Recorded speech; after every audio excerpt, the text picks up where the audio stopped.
Review Film Academy Top 5, where we show you the best short films from young directors from across the nation. Coming up on this episode of Top 5, we have Dregs by Alix, and at the top spot this week we have a short film with a serious message, which is Internet Story by Adam Butcher. But now let's have a look at number 5, which is Salt and Pepper by Hughes. This short film is about a pocket watch that has been passed through generations and has a lot of sentimental value. The storyline isn't the clearest, as there's a lot of cuts between different scenes and different clips, such as flashbacks, which slightly distracts you from the main story. However, on the other hand, the camera work is fabulous, especially on the beach scene, which contains some amazing looking shots.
At number 4, we have Who's Afraid of the Water Sprite by McGregor.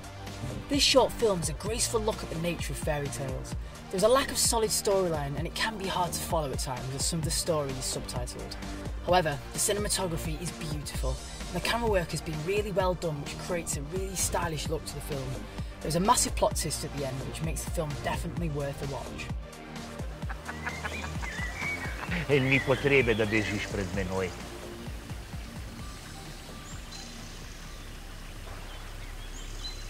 Si pa storila prav, da si pobegnila od kovača. Moraš ji pomagati. Da, a kako? Je en način.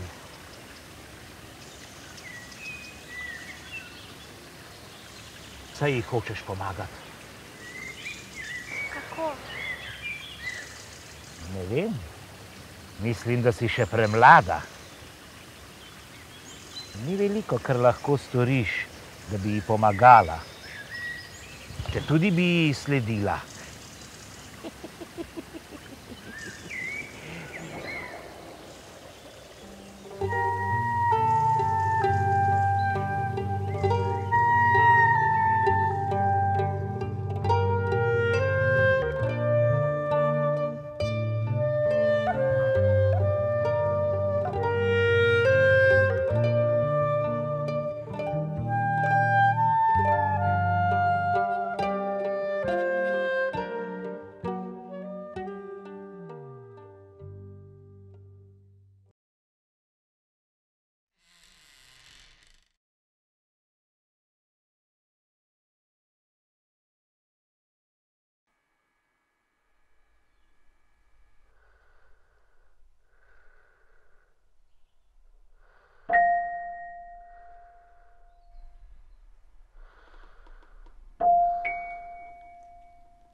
And number 3 is Rare by Jim Morgan, which is about a boy who falls in love, but the course of love doesn't always run smoothly. The director has clearly chosen style over story, as the story lacks some major details and a bit more dialogue would have made the film more engaging. On the other hand, the operation of the camera has been cleverly thought through to give the film a more dramatic feel and enhances the style of the film. It is definitely worth checking out.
Do you want to go with it? It's actually working.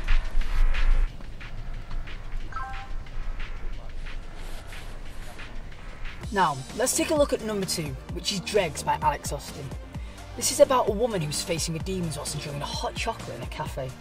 The film lacks a bit of storytelling, but it is made up massively by the selection of shots and how well they've been executed to show the terror the woman is facing. This short film has a deeper meaning than it would appear. Alix has done a great job in regards to cinematography on this.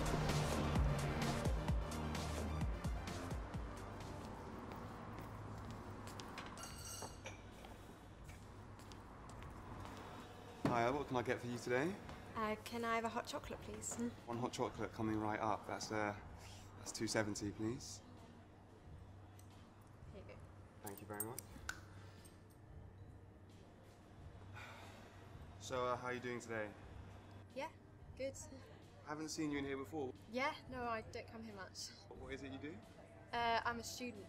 Oh, you're a student. What, third year or Third year, yeah. about to finish and go into the big bad world? Hi.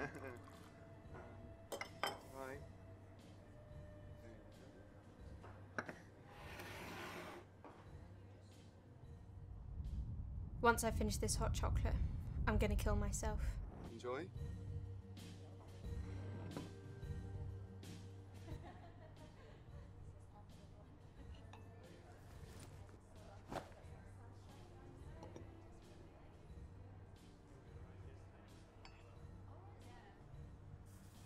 Or if it goes stone cold before I've finished.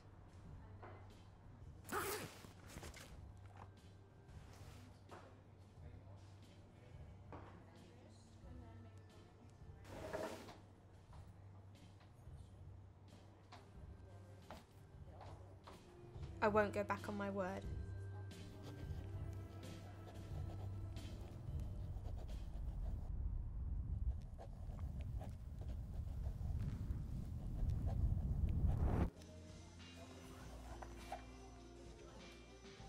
Glad I ordered a large one now.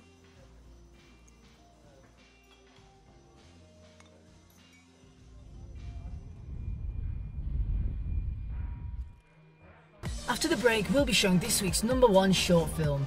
At our top spot today is Internet Story by Adam Butcher, which is an exceptionally well-developed story. The short film is a computer screen with voiceover, however the story packs a fantastic message within it. The film obviously isn't the most spectacular looking piece, but that is completely made up for by how well the film's been created and how clever the storyline is. This film is one that is likely to leave an impact. Enjoy.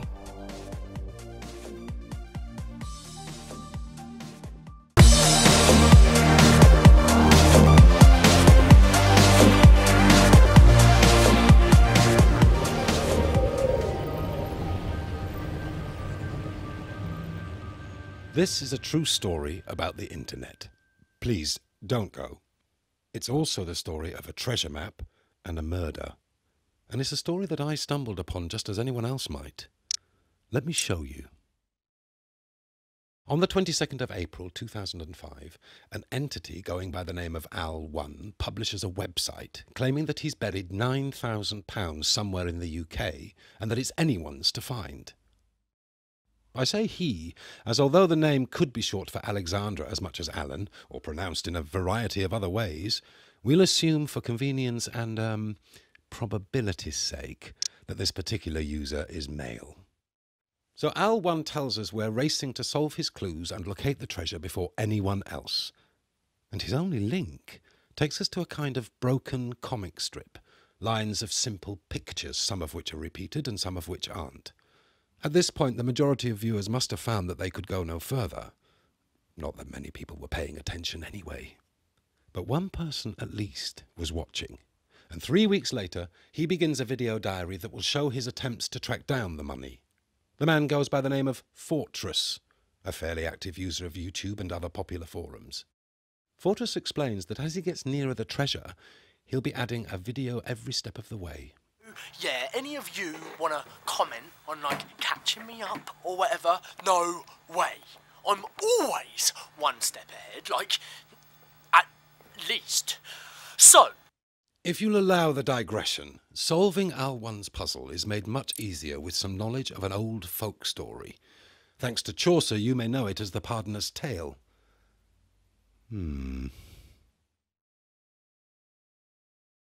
It goes like this.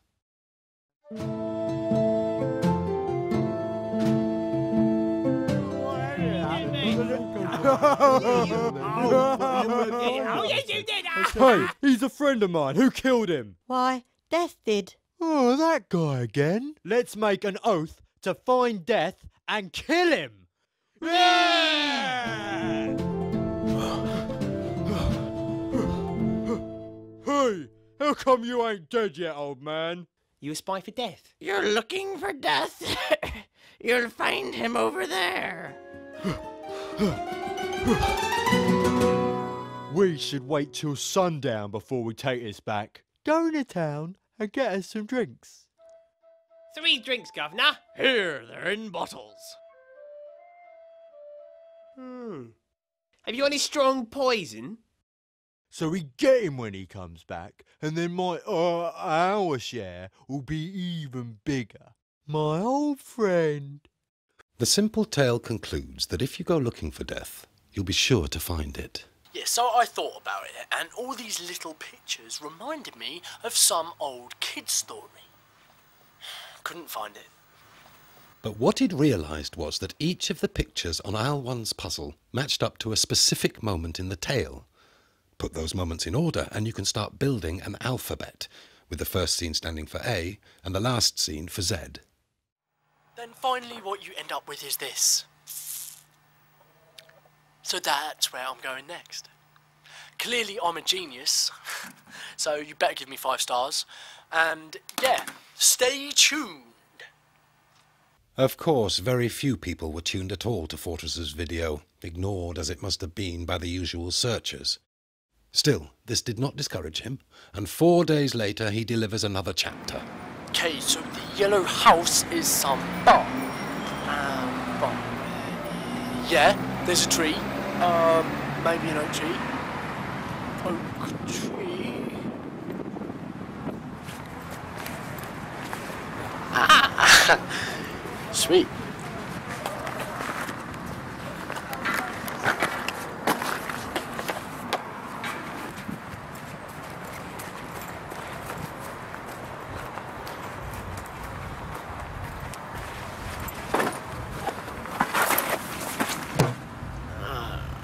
Okay, this isn't... This is where my penknife comes in.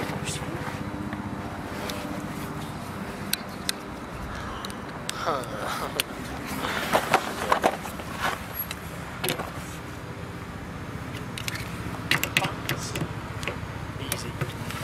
Screw you! Get it? Get it? Get it? You get it? Ah!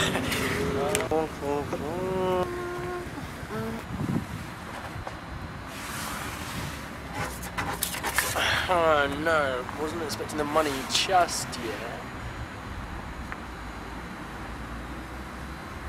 So, another puzzle means another video.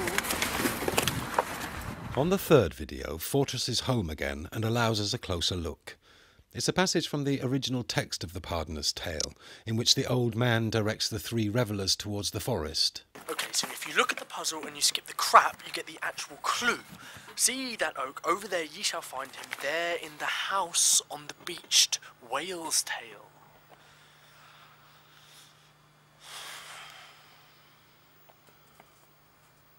I can so do this. I can so do this! Fortress eventually admits that he's stuck. And it's a whole 2 weeks before... Got it. So, the house on the beached whale's tail, right? See how he misspelt whales? Yeah, so he's actually talking about... And the beached whale has actually got to be this, right? And its tail is right here. Grab some free satellite images and it becomes almost obvious. The house on the beached whale's tail, a uniquely shaped rapeseed field in the area of Velinaminid, or Yellowstone. 2 days later and Fortress is travelling there, outlining his journey, wondering what he'll do with £9,000. It doesn't occur to him that he might be missing something. Like the strangely technical rendering of Chaucer's verse, or the pattern in yellow on writing, signs, the yellow house bar, or a man travelling to Yellowstone, to a bright yellow field. Of course, no one noticed his omission. He was just another man at the shouting contest. No one noticed him at all.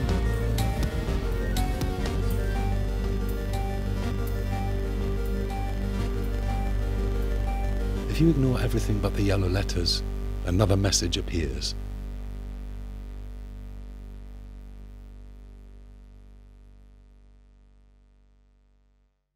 Two days pass, and then a farmer finds a dead man in the middle of his land, aged late teens to early 20s, average height, dark hair, a single but fatal stab wound, 2 sets of footprints, evidence of a struggle. But the body is never identified. And our problem is that it could be either one of them. When Al 1 met his treasure seeker, maybe Fortress was frightened or troubled by whatever he said, and he overreacted. Or perhaps, when Fortress didn't return his feelings, Al 1 got frustrated and became violent. But either way, the man might as well be faceless, because no one has claimed him.